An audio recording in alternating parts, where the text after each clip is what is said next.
El gerente del banco se puso pálido, completamente blanco. Le temblaban las manos cuando estiró el brazo para agarrar el teléfono. «Cierren las puertas principales», le dijo a su asistente. «Y llamen a la policía, ahora mismo». Me miró como si le hubiera entregado una granada activa en lugar de la vieja libreta de ahorros de mi abuelo fallecido. La misma libreta que mi madre había tirado a la basura apenas el día anterior, diciendo que era chatarra inútil que debió quedarse enterrada con él. Estaba tan segura de que no significaba nada. Resulta que algunos secretos se niegan a quedarse en la tumba, y algunos incluso tienen dientes. Pero me estoy adelantando. Déjenme empezar desde el principio. Me llamo Danica Gross. Tengo 31 años y, hasta esa mañana, pensaba que lo más emocionante de mi semana iba a ser pelear con mi casero por el radiador descompuesto de mi departamento. Trabajo como asistente legal en un pequeño despacho en Columbus, Ohio. No es glamoroso. El sueldo es modesto. Mi coche tiene 12 años y hace un sonido como de ballena moribunda cada vez que doy vuelta a la izquierda. Pero soy buena en mi trabajo porque me fijo en los detalles. Hago preguntas. No suelto un asunto hasta encontrar respuestas. Mi familia siempre ha considerado eso un defecto de carácter. El funeral fue un martes. Mi abuelo, Eugene Gross, falleció a los 89 años. Vivía en una granja modesta, a unas 2 horas de la ciudad, de esas con un porche que rodea la casa y campos que se pierden hasta el horizonte. Todos asumían que no tenía nada, solo un anciano en una casa vieja, pasando sus últimos años en una tranquilidad sencilla. Eso era exactamente lo que mi madre quería que todos creyeran. El servicio fue pequeño, eficiente y frío, muy al estilo de Miriam. Mi madre siempre ha creído que las emociones son una forma de debilidad, y los funerales no son la excepción. Organizó todo como si fuera un evento corporativo, 30 minutos para la ceremonia, 45 minutos para la recepción y luego todos a casa. Nada de quedarse más tiempo, nada de lágrimas innecesarias. El servicio de comida venía de un lugar que claramente creía que la mayonesa es un grupo alimenticio. Mi abuela se habría levantado de la tumba solo para quejarse de la ensalada de papa. Ella tenía estándares. Miriam no. Mi hermano Wyatt llegó 40 minutos tarde, usando un traje que costaba más que mi coche. Dijo que el estacionamiento estaba complicado. La granja tiene un terreno de grava del tamaño de una cancha de fútbol. Pero claro, Wyatt, el estacionamiento. Apenas parecía triste. Aunque, pensándolo bien, Wyatt nunca ha sido muy bueno con las emociones que no le aportan algún beneficio. Abrazó a nuestra madre, estrechó algunas manos y pasó la mayor parte de la recepción revisando su celular, probablemente monitoreando sus inversiones. A Wyatt le encanta hablar de sus inversiones. Yo me quedé en una esquina, observando a mi familia representar el duelo como si fuera una obra de teatro, y pensé en mi abuelo. Eugene Gross fue contador durante 40 años. Los números eran su idioma. Podía ver una hoja de cálculo y encontrar historias que los demás pasaban por alto. También era jugador de ajedrez, y uno muy bueno. Me enseñó a jugar cuando yo tenía 7 años, sentados en ese porche que rodeaba la casa, con el tablero entre nosotros y vasos de limonada, sudando bajo el calor del verano. Solía decir que el ajedrez no se trataba de las piezas que capturas, sino de las posiciones que creas, de las trampas que preparas y de la paciencia para esperar a que tu oponente cometa un error. Su frase favorita era esta: la verdad es paciente.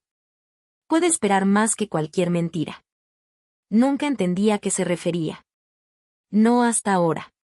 2 semanas antes de morir, lo visité en la granja. Estaba débil.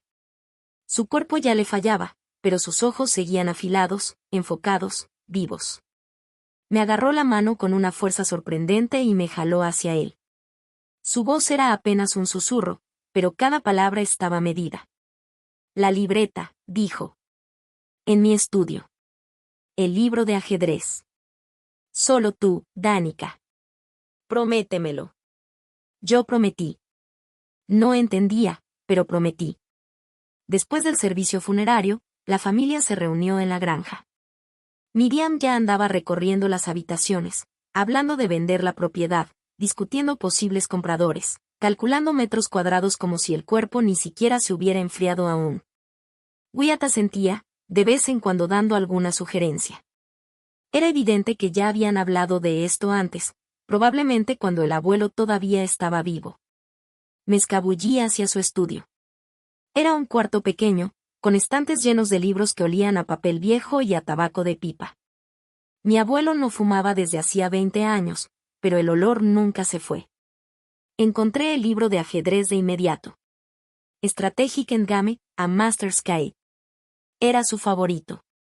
Habíamos analizado las posiciones de ese libro cientos de veces.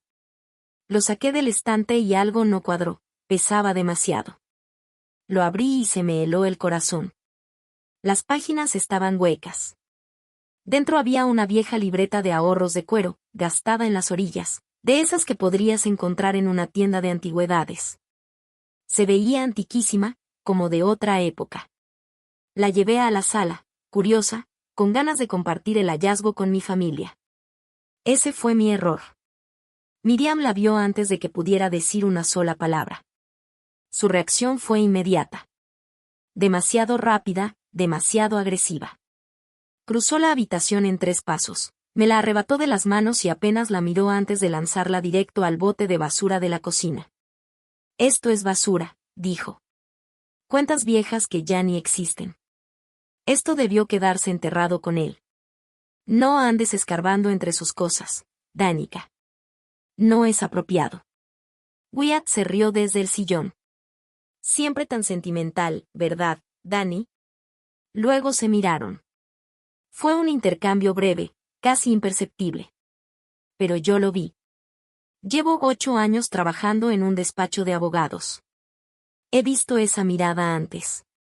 Es la mirada que se dan las personas cuando comparten un secreto. Cuando tienen miedo de que alguien se esté acercando demasiado a algo que quieren mantener oculto. Esa noche no pude dormir. No dejaba de pensar en la reacción de mi madre. Si la libreta no valía nada, ¿por qué estaba tan molesta? ¿Por qué no simplemente la despreció? ¿Por qué tuvo que tirarla a la basura tan rápido, con tanta decisión? Y no dejaba de pensar en mi abuelo, en sus ojos atentos, en sus palabras cuidadosas. Fue contador durante 40 años. No cometía errores con números ni con documentos. Si escondió esa libreta dentro de un libro de ajedrez y me habló solo a mí de ella, fue por una razón. La gente solo reacciona con enojo cuando tiene algo que esconder.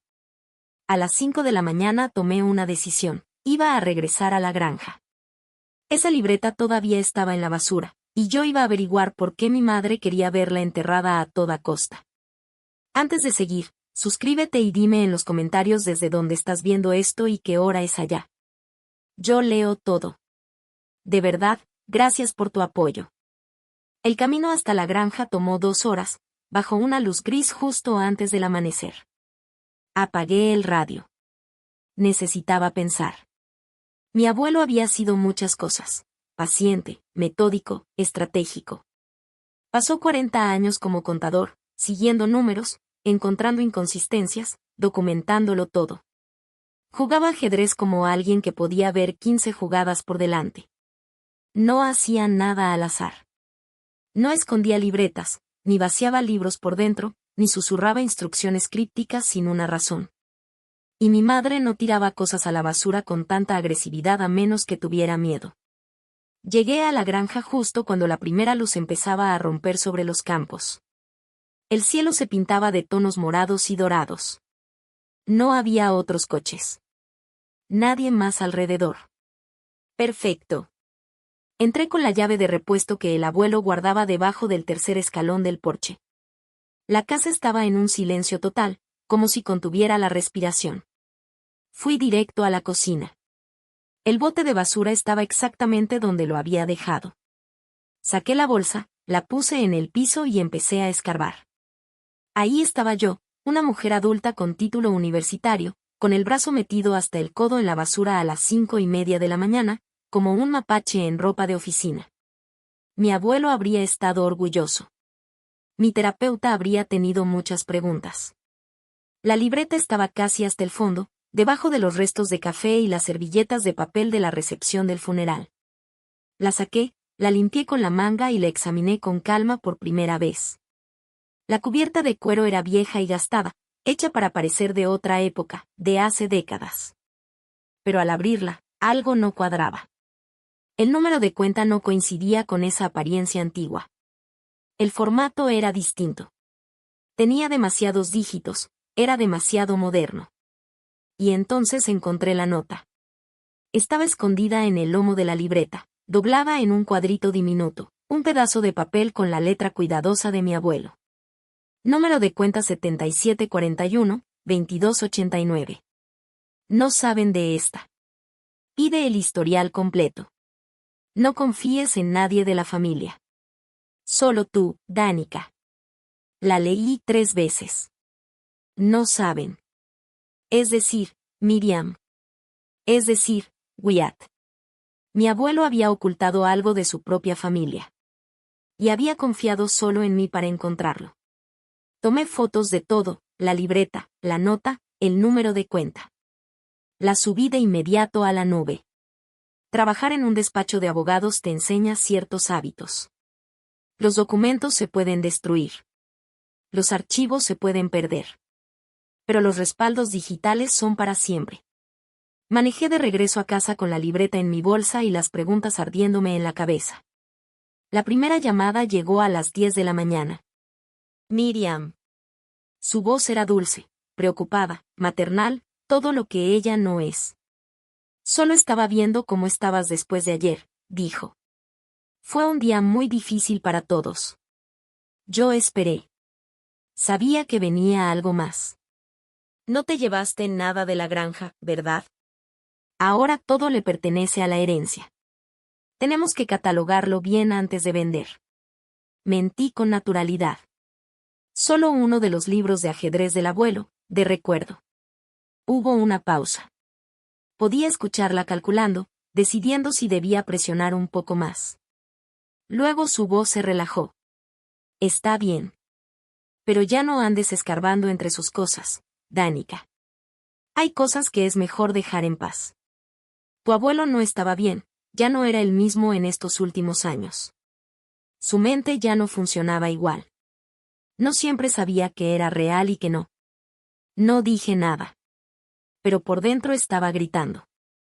2 semanas antes, mi abuelo me había mirado a los ojos y me dio instrucciones claras, la libreta, el libro de ajedrez, solo yo. Eso no lo dijo un anciano confundido. Eso lo dijo un hombre con un plan. Un hombre que sabía perfectamente lo que estaba haciendo. La segunda llamada llegó a las 7 de la noche. Wyatt. Mi hermano, que no me había llamado por voluntad propia en 6 meses, de repente quería ponerse al día. Que Wyatt me llamara para ver cómo estaba era tan natural como un gato ofreciéndose a hacerte la declaración de impuestos. La última vez que me buscó fue hace 3 años, para preguntarme si todavía tenía los palos de golf de papá. Sí los tenía. Se los llevó. Nunca los volví a ver. Hay patrones que aprendes a reconocer. ¿Qué onda, Dani?, dijo, con una voz demasiado casual, demasiado amable. Mamá me dijo que has estado preguntando por las cosas del abuelo. Solo quería asegurarme de que estés bien. Estoy bien, respondí. Solo procesando todo. Hizo un sonido de falsa empatía y luego, con mucho cuidado, dijo, ya sabes que el abuelo en realidad no tenía gran cosa, ¿no? La granja, algunos muebles. Mamá y yo ya lo hablamos. Ella se va a encargar de la venta. Yo veré lo de la propiedad. Tú no tienes por qué preocuparte por nada. Y ahí estaba. Ya se habían repartido todo. Miriam se queda con el dinero. Wyatt se queda con la propiedad. Danica no se queda con nada. Daban por hecho que yo lo aceptaría sin chistar. Que no haría preguntas. Sus últimas palabras fueron, déjalo ir, Dani. Ya sabes cómo se pone mamá. No vale la pena pelear. Cuando colgué, me senté en mi departamento y pensé en el momento exacto de las llamadas. Miriam llamó a las 10 de la mañana. Wyatt a las 7 de la noche. 9 horas de diferencia. Casi como si se estuvieran coordinando. Como si estuvieran midiendo cuánto sabía yo, confirmando versiones, asegurándose de que sus mentiras coincidieran. Tenían miedo de algo. Por eso llevo registro de todo. Cada conversación, cada fecha, cada detalle. Trabajar en un despacho de abogados te enseña que la memoria falla, pero los documentos no. Escribí ambas llamadas palabra por palabra, hora, duración, frases exactas. Volví a mirar la libreta, la nota de mi abuelo, el número de cuenta demasiado moderno para esa cubierta de cuero vieja. Mañana iba a pedir un día personal. Iba a ir a ese banco. Iba a averiguar qué había escondido mi abuelo. Y lo que fuera que mi madre estuviera tan desesperada por mantener enterrado, yo iba a sacarlo a la luz. Pedí un día personal en el trabajo, y mi jefe lo autorizó casi sin hacer preguntas. Una de las ventajas de nunca pedir tiempo libre es que, cuando por fin lo haces, nadie discute. El trayecto hasta el banco tomó 2 horas. First Regional Savings había sido absorbido por una institución más grande hacía años, pero la sucursal principal seguía existiendo en un pueblito llamado Millbrook. Era el tipo de lugar con un solo semáforo y un diner que probablemente servía el mismo café desde 1972. Entré al banco a las 9:15 de la mañana, cargando la libreta, mi identificación, el acta de defunción de mi abuelo y los documentos que probaban que yo era familia. No esperaba gran cosa. Tal vez unos cuantos cientos de dólares en una cuenta olvidada. Tal vez solo respuestas. La cajera joven me sonrió cuando me acerqué. Tomó la libreta, la revisó con curiosidad educada y tecleó el número de cuenta en su computadora. Su sonrisa se borró. Se disculpó, hizo una llamada en la parte de atrás y habló en voz baja, en un tono que no pude escuchar. Pasaron 20 minutos. Yo estaba sentada en la sala de espera mirando el reloj, empezando a sentirme ridícula. Tal vez Miriam tenía razón. Tal vez no era nada. Tal vez había manejado 2 horas para encontrar una cuenta vacía y un callejón sin salida. Estuve ahí tanto tiempo que terminé aprendiendo toda la historia de vida del guardia de seguridad. Se llamaba Carl. Estaba entrenando para correr un 5 Kelvin. Su esposa lo había obligado a dejar el pan. Nunca había visto a un hombre tan triste parado a 3 pasos de un tazón de mentas gratis. Entonces apareció un hombre con un traje caro, alto, con canas en las sienes y una expresión perfectamente neutra, de esas que se entrenan. Se presentó como Theodore Calewa, gerente regional. Me pidió que lo acompañara a su oficina privada. Sus manos temblaban ligeramente cuando tomó la libreta. La examinó como si pudiera explotar en cualquier momento. Luego se dejó caer con peso en su silla de cuero y soltó un suspiro largo. Señorita Gross, dijo con cuidado, esta cuenta está marcada en nuestro sistema. Sentí que el estómago se me iba al suelo. ¿Marcada? Esa palabra nunca significa nada bueno. Pero él continuó, no por algo que usted haya hecho. Es por su historial. La cuenta no era de 1962, a pesar de lo que sugería la cubierta antigua de la libreta. Se había abierto en 2010. Mi abuelo había usado deliberadamente esa cubierta vintage para disfrazarla, para ocultarla. Era una cuenta de ahorro con interés compuesto. No había sido tocada en 14 años. El saldo actual, escribió un número en una hoja y la deslizó sobre el escritorio. 2.147.832. Al ver esa cifra, hice un sonido que solo puedo describir como el que haces cuando te sientas por accidente sobre un gato. Mitad jadeo, mitad chillido, mitad una necesidad urgente de recostarme. El gerente del banco me ofreció agua. Yo necesitaba algo más fuerte. 2 millones de dólares. Mi abuelo, a quien todos creían no tener nada, que vivía en una granja modesta y usó los mismos 3 suéteres durante 20 años, había escondido 2 millones en una cuenta que nadie conocía. Pero Theodore Calewa no estaba celebrando conmigo. Al contrario, su expresión se veía cada vez más preocupada. Hay algo más, dijo. En 2015, alguien intentó acceder a esta cuenta. Presentaron documentos de poder notarial a nombre de Eugene Gross. Tenían lo que parecía ser su firma autorizando la transferencia, pero nuestro sistema de verificación detectó inconsistencias. Las firmas no coincidían del todo con nuestros registros. El acceso fue rechazado y el intento quedó registrado en nuestro sistema de seguridad. Se me secó la boca. ¿Quién?, pregunté, aunque ya sabía la respuesta. Calewa bajó la mirada a los papeles. La persona que intentó acceder está registrada como Miriam Gross. Hizo una pausa. ¿Es familiar suya? Mi madre. Mi propia madre había intentado robar ese dinero hace 9 años. No lo logró, pero lo intentó. Calewa hizo más llamadas. Llegaron más personas, una mujer del área de seguridad, un hombre del departamento legal. Sacaron archivos de sus registros y de otros bancos donde mi abuelo había tenido cuentas. Lo que fue apareciendo era devastador. Mi abuelo sí tenía dinero. Mucho dinero. Una herencia de sus propios padres en 1995, cuidadosamente invertida y hecha crecer con los años. Para 2009, cuando mi padre murió y Miriam se convirtió en la cuidadora de mi abuelo, él ya había acumulado más de $1 millón repartidos en varias cuentas. Miriam las encontró. Y durante 5 años, de 2010 a 2015, las vació transferencia por transferencia, retiro por retiro, usando poderes notariales y firmas que parecían auténticas, pero no lo eran. Le robó aproximadamente $1,5 millones a mi abuelo. Pero Eugene era contador. Se dio cuenta. No pudo detenerla legalmente porque ella había convencido a los tribunales de que él era mentalmente incompetente. No podía ir a la policía porque nadie iba a creerle a un anciano confundido por encima de su devota nuera. Estaba atrapado. Así que hizo lo único que podía hacer. Escondió lo que quedaba.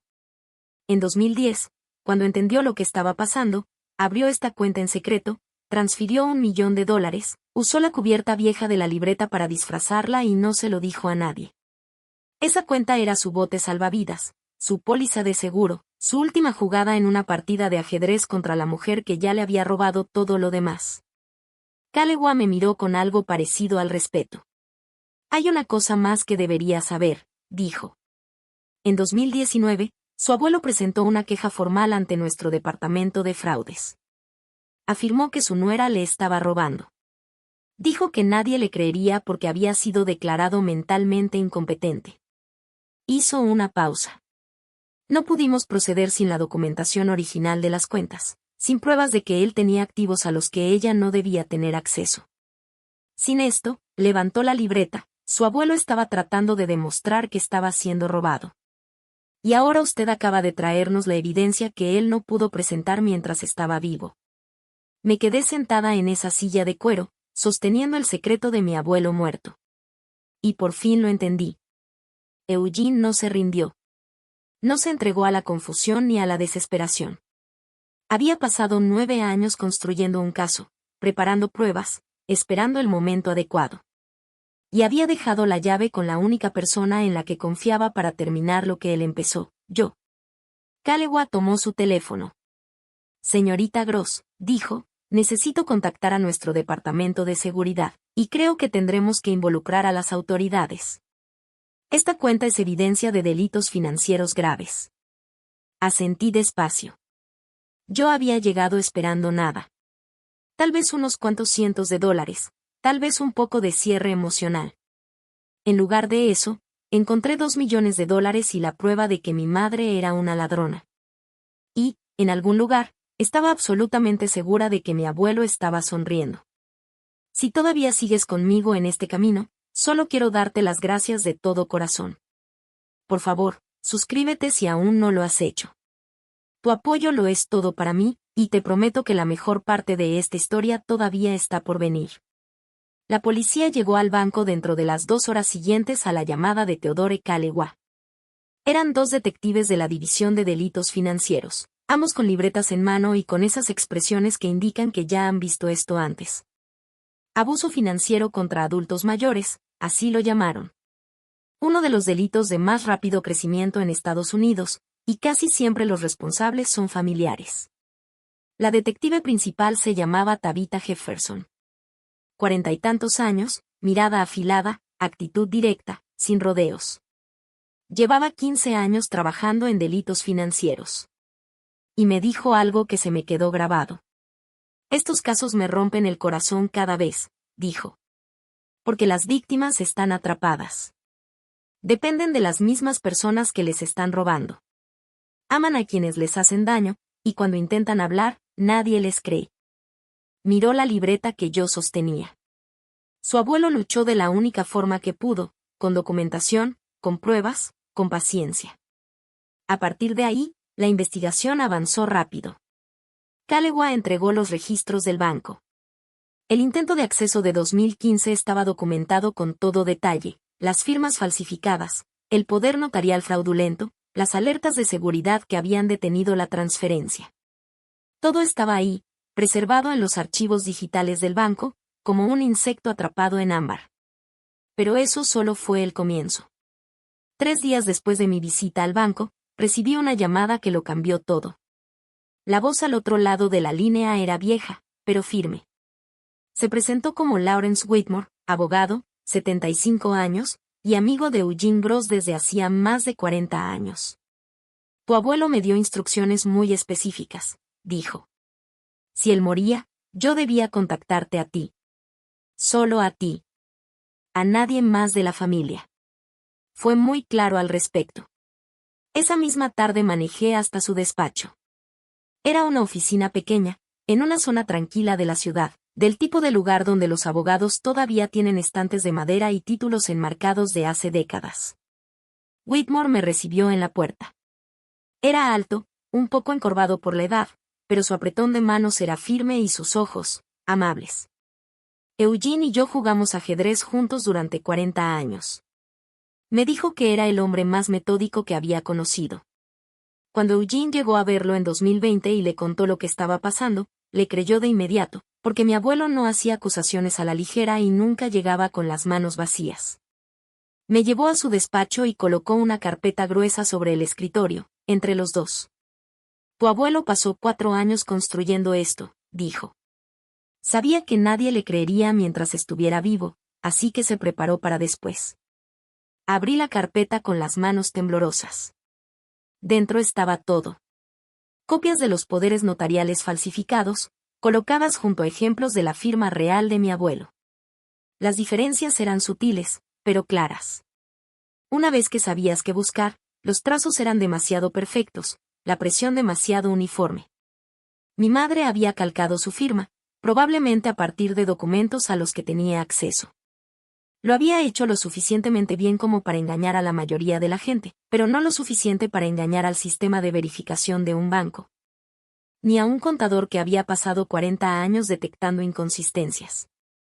Había estados de cuenta, registros de transacciones y un registro detallado, escrito de puño y letra de mi abuelo, documentando cada retiro sospechoso, cada transferencia que él no había autorizado.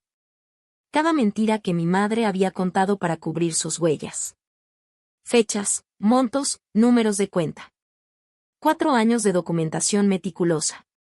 Y al fondo de la carpeta, dentro de un sobresellado, había una declaración jurada notarizada, fechada en 2022. La leí despacio, con la voz de mi abuelo resonando en mi cabeza con cada palabra. Lo describía todo. Como Miriam tomó el control de sus finanzas después de que su hijo murió en 2009. Como convenció a los médicos de que él mostraba signos de demencia cuando no era así.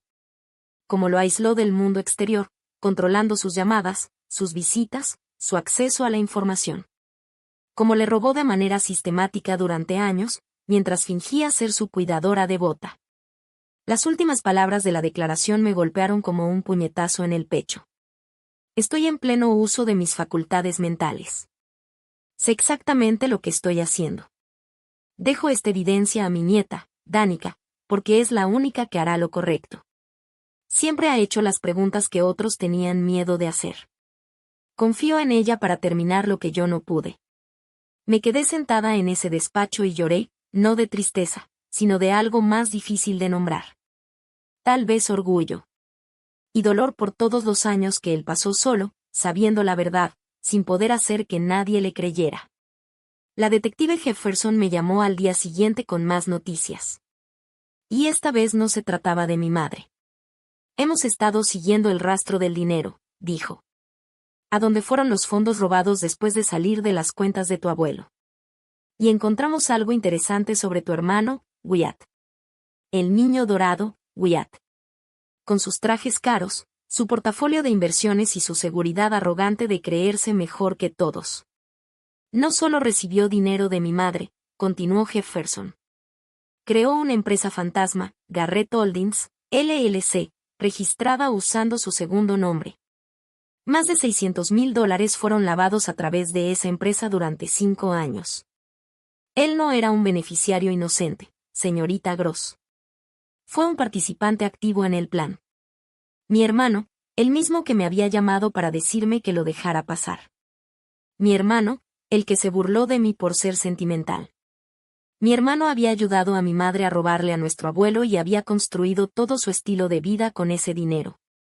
Su casa, su coche, sus inversiones, todo era dinero robado, escondido detrás de papeles corporativos y mentiras familiares. Pero las revelaciones no terminaron ahí. El equipo de Jefferson hizo revisiones de antecedentes de todos los involucrados. Procedimiento estándar, dijo. Y fue entonces cuando encontraron algo en el pasado de mi madre que lo explicaba todo. En 2002, la propia madre de Miriam murió. Esa mujer tenía alrededor de $200,000 en ahorros. Cuando se cerró la sucesión, casi no quedaba nada. En su momento, otros familiares sospecharon que algo no cuadraba, pero no pudieron probarlo. El dinero simplemente había desaparecido. Mi madre ya había hecho esto antes. Se lo hizo a su propia madre, 20 años antes de hacérselo a Eugene. Y mi abuelo lo sabía. Por eso nunca confió en ella. Por eso fue tan cuidadoso, tan metódico, tan prevenido. Había visto su patrón. Sabía de lo que era capaz. Y pasó sus últimos años asegurándose de que no se saliera con la suya por segunda vez. La detective Jefferson me pidió que cooperara plenamente con la investigación. Eso significaba guardar silencio, no alertar a mi madre, no confrontar a mi hermano, asistir a las comidas familiares y fingir que todo era normal mientras el caso se armaba alrededor de ellos. 2 semanas de mentiras. 2 semanas sentada frente a personas que le habían robado a mi abuelo. Que sonrieron en su funeral y se repartieron su herencia como buitres sobre un cadáver. La cena del domingo en casa de mi madre fue una tortura. El pollo de mi mamá siempre ha sido un crimen contra las aves. Pero esa noche se sintió apropiado. Ahí estaba yo, atragantándome con una prueba más de mal juicio, sentada frente a una mujer que había hecho del mal juicio toda una carrera. Miriam hablaba de la venta de la granja. Ya había encontrado comprador, buen precio, cierre rápido. Wyatt asentía, mencionando una nueva oportunidad de inversión que lo tenía muy emocionado. Estaban tan confiados, tan seguros de que se habían salido con la suya. Después de cenar, Miriam me llevó aparte. Su voz era suave, preocupada, maternal. La actuación de su vida. Sé que no siempre vemos las cosas igual, dijo. Pero somos familia. Tu abuelo querría que estuviéramos unidos, que nos apoyáramos. Mantén mi rostro neutral. Claro, mamá. La familia es primero. Durante 2 semanas tuve que fingir que no sabía que mi madre era, en esencia, una criminal de cuello blanco. Cada vez que me llamaba para quejarse del césped del vecino o del precio de los huevos en el súper, quería decirle, ¿sabes qué más es caro, mamá? La prisión federal. Pero esperé. Documenté. Confié en el proceso. Mi abuelo me enseñó a jugar ajedrez cuando tenía 7 años. Su lección favorita, la más importante, la mejor jugada no siempre es la más obvia. A veces sacrificas una pieza para ganar la partida. Él había sacrificado sus últimos años para tender esta trampa. Él sabía que no iba a ver la trampa activarse, pero sabía que yo sí. La llamada llegó un jueves por la mañana. La voz de la detective Jefferson era tranquila y profesional. Señorita Gross, hoy vamos a ejecutar las órdenes. Los arrestos serán simultáneos. Pensé que querría saberlo. Le di las gracias, colgué y me quedé sentada en silencio por un largo momento. Mi madre estaba a punto de perderlo todo. Mi hermano iba a aprender que la traición tiene un precio. Y la paciencia de mi abuelo, por fin, estaba a punto de dar frutos. Los arrestos ocurrieron a las 7 de la mañana en punto. Todo coordinado al minuto, sin aviso previo, sin oportunidad de que se llamaran entre ellos, de que alinearan versiones o destruyeran pruebas. La detective Jefferson lo había planeado a la perfección. Yo no estuve ahí. Pero Jefferson me contó los detalles después y, lo admito, hubo cierta satisfacción al escucharlos. Mi madre abrió la puerta todavía en bata, con una taza de café en la mano. Vio las placas y los uniformes y, por un instante, su máscara se cayó. Me la imagino como una mujer viendo cómo todo su mundo se derrumba en cámara lenta. La detective Jefferson le presentó la orden y leyó los cargos: fraude, falsificación, abuso financiero contra un adulto mayor, robo. Mi madre intentó una última manipulación. Su voz era firme, razonable, la voz de una mujer que se había salido de problemas hablando durante toda su vida. Esto es un error, dijo. Mi suegro no estaba bien mentalmente. No sabía lo que decía. Yo solo trataba de protegerlo. Jefferson no se dejó impresionar. Señora, tenemos 4 años de evidencia documentada, una declaración jurada notarizada de su suegro, atestiguada por un abogado. Registros bancarios de su intento de acceso a una cuenta cuya existencia usted desconocía y un rastro de papel que muestra exactamente a dónde fue el dinero. Esto no es un error. Estos son consecuencias. A mi madre le pusieron las esposas y la llevaron a la patrulla. Sin gritos, sin escena dramática. Solo la muerte silenciosa de una mentira que había durado 15 años. Al mismo tiempo, al otro lado de la ciudad, mi hermano estaba en su oficina. Se encontraba en una reunión con clientes cuando los oficiales entraron. Supe que se puso completamente pálido. Intentó explicar que debía tratarse de una confusión. Intentó mencionar a su abogado. A los oficiales no les interesó negociar. Wyatt fue esposado frente a sus colegas. Su reputación murió en ese instante. Todo lo que había construido, la imagen que había cultivado, desapareció. Nadie se recupera de ser arrestado por lavado de dinero en su propia sala de juntas. El caso avanzó por los tribunales durante los meses siguientes. Asistí a algunas audiencias. Vi cómo la evidencia se acumulaba. Vi cómo la expresión segura de mi madre se iba desmoronando poco a poco, conforme quedaba claro el alcance del caso de la fiscalía. Su abogado intentó de todo.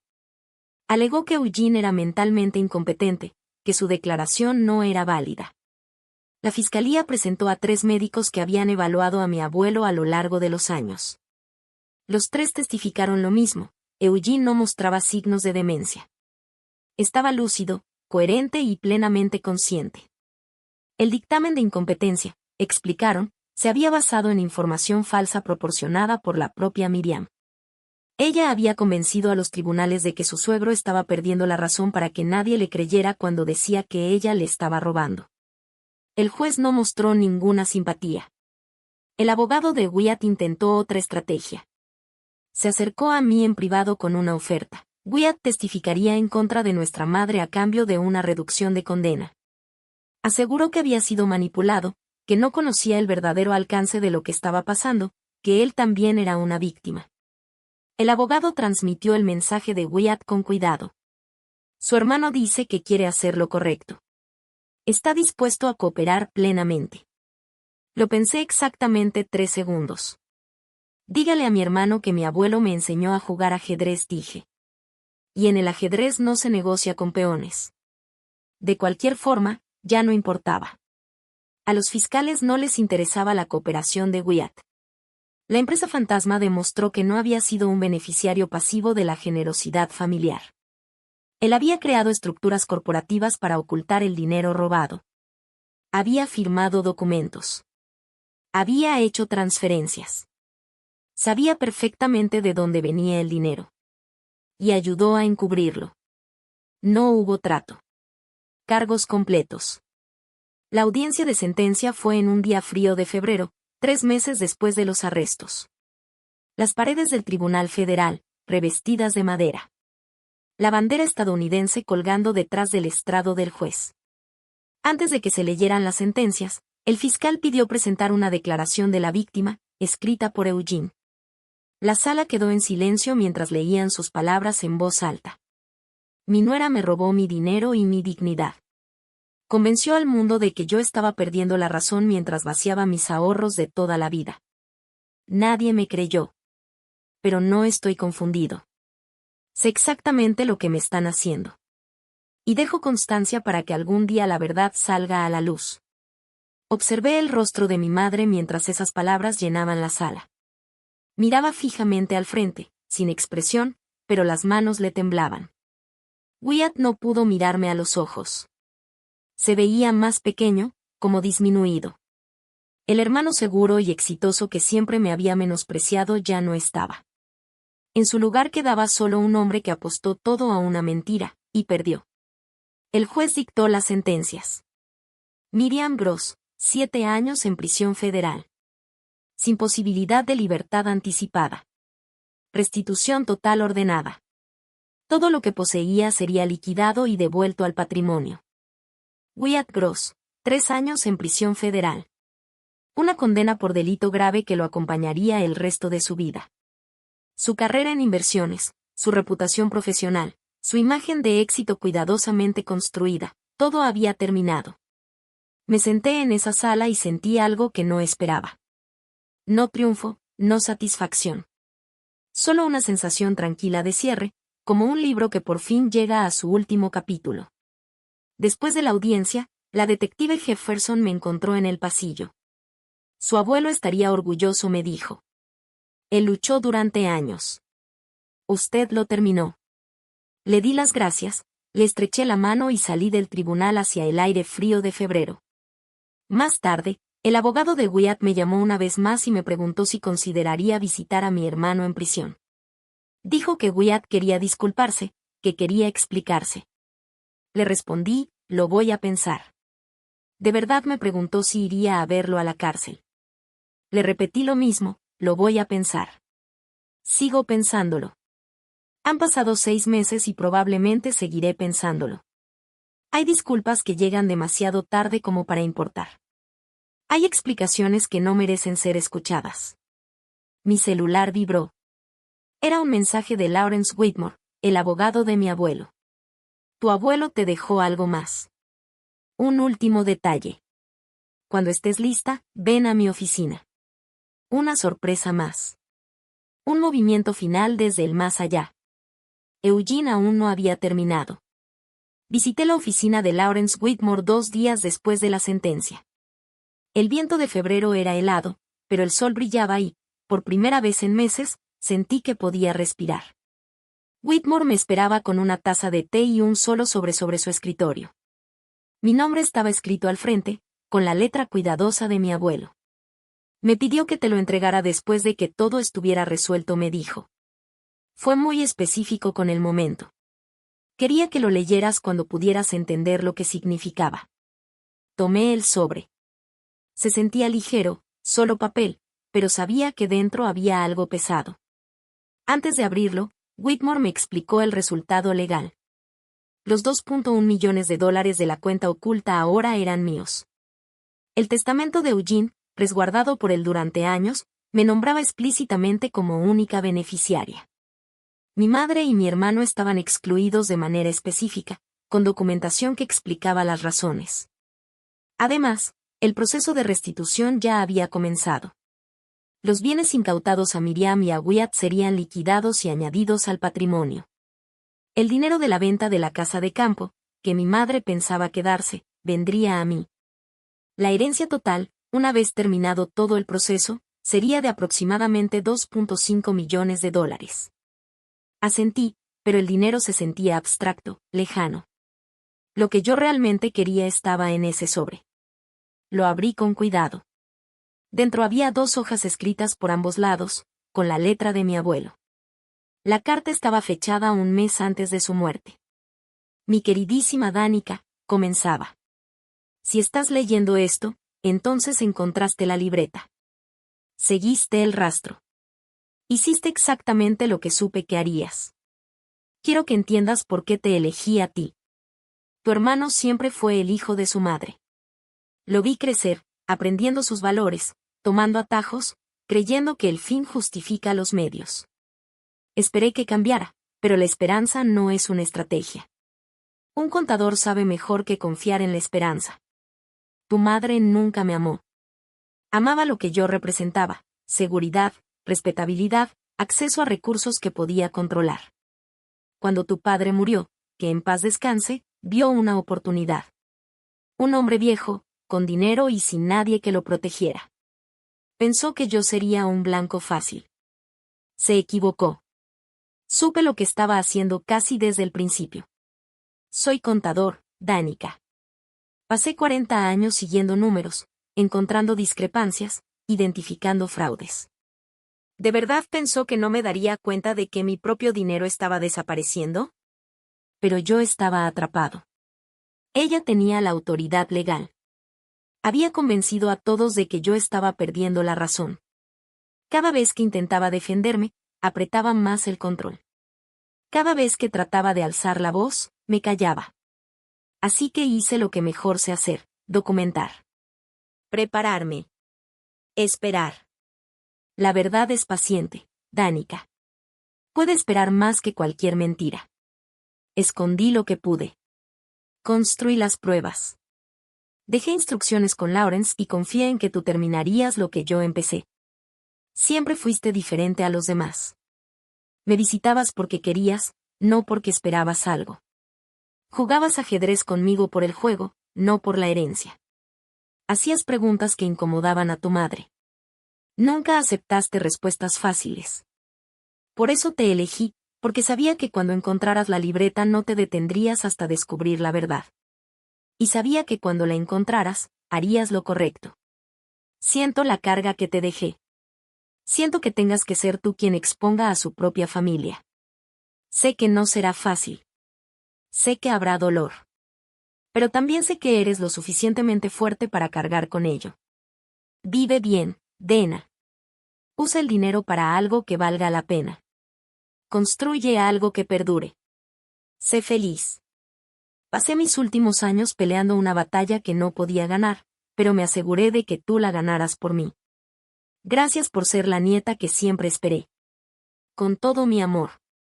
Abuelo Eugene. Me quedé sentada en la oficina de Lawrence Whitmore y dejé que las lágrimas salieran. No eran lágrimas de tristeza, sino algo más profundo, algo que se sentía como sanación. Mi abuelo me había visto. De verdad me había visto. En una familia donde siempre me sentí como una extraña, él reconoció algo verdadero en mí. Y confió en mí con lo más importante que le quedaba. No solo dinero, justicia. Eso fue hace 6 meses. Renuncié a mi trabajo en el despacho de abogados, pagué mis deudas, compré un pequeño edificio en el centro, un local angosto, con grandes ventanales y buena luz. Abrí una librería, de esas con sillones cómodos, olor a café y estantes llenos de historias esperando ser descubiertas. La llamé Gros Pages, un nombre que a mi abuelo le habría parecido divertidísimo. Siempre disfrutó un buen juego de palabras. En la esquina del fondo hay una mesa de ajedrez, 2 sillas y un tablero con las piezas acomodadas, listo para jugar. A veces los clientes se sientan a jugar. A veces me uno yo. Sobre la mesa cuelga una foto enmarcada de mi abuelo. Y junto a ella, en un marco sencillo de madera, su frase favorita: la verdad es paciente. Puede esperar más que cualquier mentira. Mi madre a veces escribe cartas desde la prisión, cartas largas y desordenadas, llenas de culpas, excusas y exigencias de perdón. Dice que traicioné a la familia. Dice que arruiné todo. Dice que le debo algo. No le respondo. Hay puertas que, una vez cerradas, deben permanecer cerradas. La esposa de Wyatt se divorció de él. Sus amigos desaparecieron. Cuando salga de prisión, tendrá un antecedente penal y nada que mostrar por todos esos años de supuesto éxito. Los que lo tuvieron todo porque lo robaron, ahora no tienen nada. Y yo tengo una librería. Tengo paz. Y tengo la certeza de que mi abuelo pasó sus últimos años luchando por justicia, y que fui yo quien finalmente la hizo realidad. Muchas gracias por acompañarme hasta aquí. Más de mis historias más impactantes ya están en tu pantalla. Da clic en una hora y no te pierdas la mejor parte. Te va a encantar.